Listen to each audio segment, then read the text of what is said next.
आज का अपना टॉपिक है बेनिफिट्स ऑफ वॉकिंग। ये द हिंदू न्यूज़पेपर का आर्टिकल है, तो इसको अपन देखते हैं इसमें अपने लिए क्या फ़ायदेमंद हो सकता है। तो इसके फ़ायदे ही फ़ायदे हैं, मतलब कि टहलना, चलना, दौड़ना बहुत ही फ़ायदेमंद होता है। इस आर्टिकल में अपन जानेंगे पैदल चलने के फ़ायदे, है ना। तो प्रतिदिन कितने कदम समय से पहले मृत्यु के जोखिम को कम करने में मदद कर सकते हैं। इसका मतलब यह है कि दिन पे दिन जितना अपन चलेंगे उतनी ही ज़्यादा अपनी ज़िंदगी लंबी हो सकती है। तो क्यों ना भाई ज़्यादा चलें, है ना। क्या दिक्कत है, यानी कि आलस नहीं करना है और जितने कदम चलेंगे उतनी ही ज़्यादा अपनी ज़िंदगी बढ़ने वाली है। तो फ़ायदा ही फ़ायदा है, तो बिल्कुल फ़ायदा उठाएंगे अपन लोग, इस बात को ध्यान रखेंगे। ये विचार कि आपको प्रतिदिन 10,000 कदम चलना चाहिए 1960 के दशक में जापान में उत्पन्न हुआ था, लेकिन इसका कोई वैज्ञानिक आधार नहीं था। यानी कि चलना चाहिए ऐसा माना जाता था, 1960 के दशक तक उत्पन्न हुआ था पहले, लेकिन इसमें वैज्ञानिक आधार पर नहीं कह सकते थे जब हाल पे। तो शोधकर्ता ने अब दिखाया है,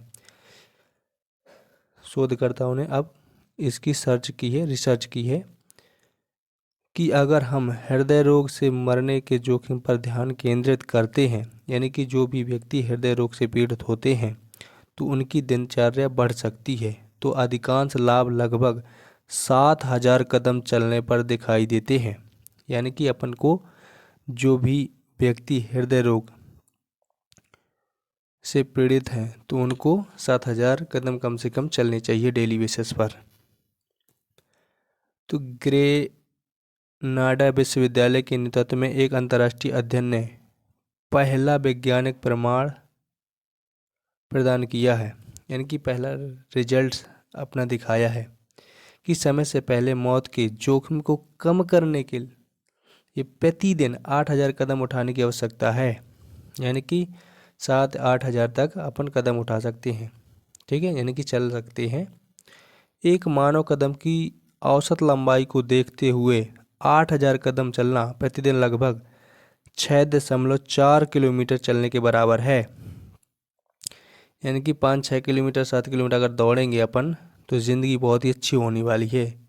तो इस चीज़ को भाई गौर करें, क्योंकि ज़िंदगी बढ़ेगी तो और ज़िंदगी अपन एंजॉय कर पाएंगे, ठीक है ना। दौड़ने से बहुत ही अच्छा माइंड सेट भी रहता है।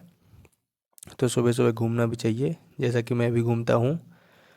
मुझे अब से कम 300-400 या 3 या 4 साल हो गए होंगे लगातार कंटिन्यू। तो सुबह सुबह दौड़ने में भी जाता हूँ, तो आप भी दौड़ सकते हैं ऐसा ही।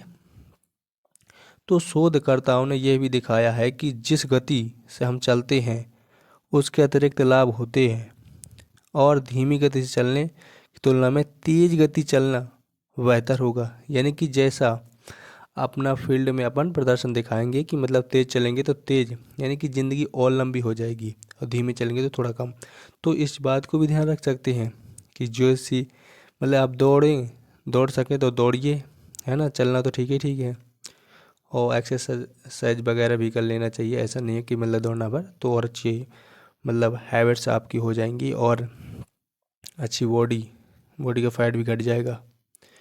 तो ये आप कर सकते हैं साधारण तौर पर भी, और घर में भी थोड़ा बहुत एक्सरसाइज कर लीजिएगा, योगा वगैरह। तो ये इससे भी बहुत ज़्यादा बेनिफिट मिल जाते हैं अपन को। तो हृदय रोग से मरने के जोखिम के संबंध में अधिकांश लाभ लगभग 7,000 कदम चलने पर दिखाई देते हैं। अध्ययन से पहली बार पता चला है कि व्यक्ति जितने अधिक कदम उठाएंगे उतना ही बेहतर होगा, और जैसे कदम की संख्या बहुत अधिक नहीं है जो स्वास्थ्य के लिए हानिकारक साबित हुए हैं। इस बात को अपन ध्यान रख सकते हैं। तो इसी प्रकार देखते रहिए मिशन योगेंद्र स्टडी, और मिलता हूँ ऐसे ही वीडियो में जो कि आपको फ़ायदेमंद होंगे या लाइफ में फ़ायदा पहुँचाएंगे। तो मिलता हूँ अगले वीडियो में, धन्यवाद।